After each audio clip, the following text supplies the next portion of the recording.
अस्सलामु अलैकुम रहमतुल्लाहि वबरकातुहू। प्यारे बच्चों, ऑनलाइन क्लास में आपका फिर से बहुत बहुत वेलकम है।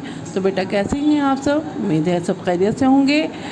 और अब हमारी क्लास स्टार्ट होती है इस्लामियात की। तो इस्लामियात में जो है हम जहाँ तक हम पढ़ चुके हैं उससे आगे का आज हमें याद करना है। ठीक है, तो चलिए बेटा बुक ओपन करने से पहले पढ़िए मेरे साथ बिस्मिल्लाहिर्रहमानिर्रहीम। रब्बी ज़िदनी इल्मा, रब्बी ज़िदनी इल्मा। ए मेरे रब मेरे इल्म में इजाफ़ा फरमा, ए मेरे रब मेरे इल्म में इजाफ़ा फरमा। चलिए बेटा बुक ओपन कीजिए अपनी। और आज जैसे कि आपको मालूम ही है हमें क्या याद करना है, मिक़ाते सोम। तो मिक़ाते सोम का आज हम अलिफ याद करेंगे। तो यहाँ पे बेटा सबसे पहले हैं हमारे पास दो हदीस हैं। नंबर 1 है गुस्से से बचो, 2 है जन्नत की कुंजी यानी चाबी जो है वो नमाज है। ठीक है, ये दो हदीस हैं, इन्हें अच्छे से याद करिएगा। गुस्से से बचो बेटा, गुस्सा हमारे मज़हब में हराम कहा गया है। गुस्सा जब भी आए आपको पानी पी लीजिए या लाहौल पढ़िए ताकि गुस्सा भाग जाए। ठीक है, तो गुस्से में इंसान कुछ भी कर सकता है, तो इसलिए गुस्सा नहीं करना चाहिए। नंबर 2 है हमारे पास जन्नत की कुंजी, चाबी यानी नमाज है। बेटा जन्नत देखिए अल्लाह ताला के यहाँ तो एक दिन जाना ही है, और जब हम जाएंगे और अगर हमें जन्नत में जाना होगा तो वहाँ एक लॉक है जिसकी चाबी हमें कैसे मिलेगी, जब हम दुनिया में नमाज़ पढ़ेंगे। ठीक है, 5 वक्ता नमाज़ पढ़ेंगे तभी हम जन्नत में जा सकते हैं।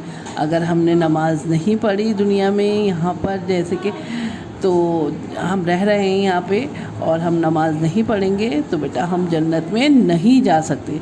तो इसलिए अगर आपको जन्नत की कुंजी चाहिए यानी चाबी चाहिए तो उसके लिए आपको नमाज पढ़नी होगी 5 वक्त यानी कि 5 टाइम की। ठीक है, नमाज आपको पता ही है। सबसे पहली नमाज क्या है हमारे पास, फजर, ज़ोहर, असर, मगरिब, इशा।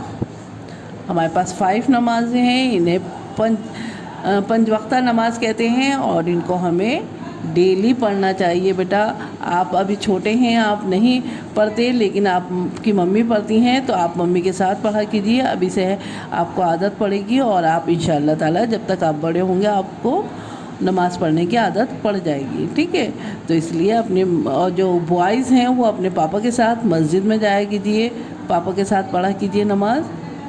तो इंशाअल्लाह जब तक आप बड़े होंगे आपको हैबिट हो जाएगी और आप नमाज के आदी हो जाएंगे। ठीक है, तो इसलिए नमाज ज़रूर पढ़ा कीजिए। दूसरा है हमारे पास अकाइद। अकाइद में है बेटा पहला कलमा हम याद कर चुके हैं, यहाँ पे है हमारे पास दूसरा कलमा। दूसरा कलमा शहादत। शहादत माने गवाही देना, ये मैं पहले भी याद करा चुकी हूँ आपको। दूसरा कलमा शहादत, शहादत माने गवाही देना। अशहदु अल्ला इलाहा इल्लल्लाहु व अशहदु अन्ना मुहम्मदन अब्दुहु व रसूलुहु। तो ये दूसरा कलमा है बेटा, इसे अच्छे से याद कीजिएगा। पहला कलमा आपको रिवीज़न करा देती हूँ। पहला कलमा तैयब, तैयब माने पाक, ला इलाहा इल्लल्लाहु मुहम्मदुर रसूलुल्लाह। ठीक है, ये आपने याद कर लिया है। अब आप करिए दूसरा कलमा। दूसरा कलमा शहादत, शहादत माने गवाही देना। अशहदु अल्ला इलाहा इल्लल्लाहु अशहदु अन्ना मुहम्मदन अब्दुहु व रसूलुहु। ठीक है, तो ये दूसरा कलमा है आपके पास, इसको अच्छे से याद आपने कर ही लिया होगा क्योंकि इससे पहले भी मैं वीडियो आपको भेज चुकी हूँ। अब बेटा हमारे पास है सोकर उठने की दुआ। सोने की दुआ आपने याद कर ली थी, अल्लाहुम्मा बिस्मिका अमूतु व अहिया, अल्लाहुम्मा बिस्मिका अमूतु व अहिया।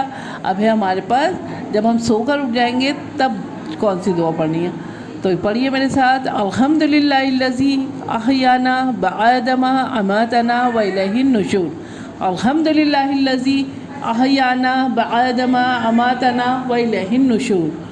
तो ये है हमारे पास सोकर उठने की दुआ। इसका तर्जुमा है बेटा तमाम तारीफ़ अल्लाह के लिए हैं जिसने हमें मौत के बाद ज़िंदगी अता फरमाई और हमें उसी की तरफ लौटना है। तो बेटा इस दुआ को अच्छे से याद कीजिए। एक दफ़ा और मेरे साथ पढ़िए, अल्हम्दुलिल्लाहिल्लज़ी अहयाना बअदमा अमातना व इलैहिन नुशूर, अल्हम्दुलिल्लाहिल्लज़ी अहयाना बअदमा अमातना व इलैहिन नुशूर। तमाम तारीफ़ें अल्लाह के लिए हैं जिसने हमें मौत के बाद ज़िंदगी अता फरमाई और हमें اسی کی طرف لوٹنا ہے۔ تو بیٹا اب آپ کے پاس ہے دوسرا کلمہ اور سو کر اٹھنے کی دعا، یہ دو چیزیں آپ کے پاس ہیں، ان کو اچھے سے یاد کیجیے۔ چلیے پھر میں آتی ہوں ایک اور نئی ویڈیو کے ساتھ، تب تک کے لیے اللہ حافظ۔